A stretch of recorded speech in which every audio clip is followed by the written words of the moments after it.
اور یہ وہ زیارت ہے کہ جس کے لیے ائمہ علیہ السلام نے اتنی فضیلتیں بیان کی ہیں. چند فضیلتوں کو نقل کرنے کی کوشش کروں گا. امام محمد باقر علیہ السلام فرماتے ہیں لو یعلم الناس ما فی زیارت الحسین من الفضل لماتوا شوقا. اگر لوگ یہ جان لیتے کہ امام حسین کی زیارت کی فضیلت کیا ہے لماتوا شوقا تو وہ زیارت حسین کے شوق میں مر جاتے. حدیث یہاں رکتی نہیں ہے. اور فرمایا وَتَقَطَّعَتْ أَنفُسُهُمْ عَلَيْهِ حَسَرَاتٍ کہ ان کی سانسیں اس حسرت سے اٹک جاتی کہ ہم مولا کی زیارت کو جائیں.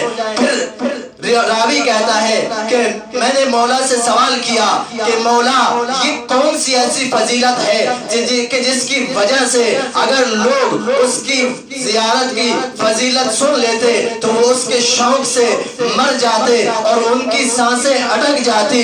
تو مولا فرماتے ہیں من زار شوقا الیہ قطب اللہ لہ الف حجۃ متقلبہ والف عمرۃ مبرورہ والف شہید من شہداء بدر واجر الف صائم وثواب الف صدقۃ مقبولہ وثواب الف نسمۃ اريد بها وجه اللہ. ترجمہ کرنے لگا ہوں. مولا فرماتے ہیں کہ جو کوئی شوق زیارت میں امام حسین کی زیارت کو جائے اللہ اس کے لیے 1000 حج مقبولہ کا ثواب لکھتا ہے اور اس کے لیے 1000 عمرہ مبرورہ کا ثواب لکھتا ہے اور اس کے لیے 1000 شہداء کی شہادت کا اجر. وہ کون سے شہداء؟ فرمایا شہدائے بدر میں 1000 شہداء کی شہادت کا اجر اس کا نام ہے.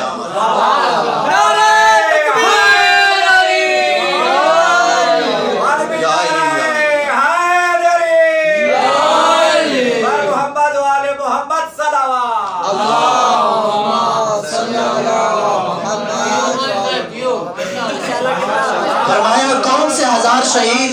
وہ شہید کہ جو رکاب پیمبر میں بدر کے اندر شہید ہوئے ہوں.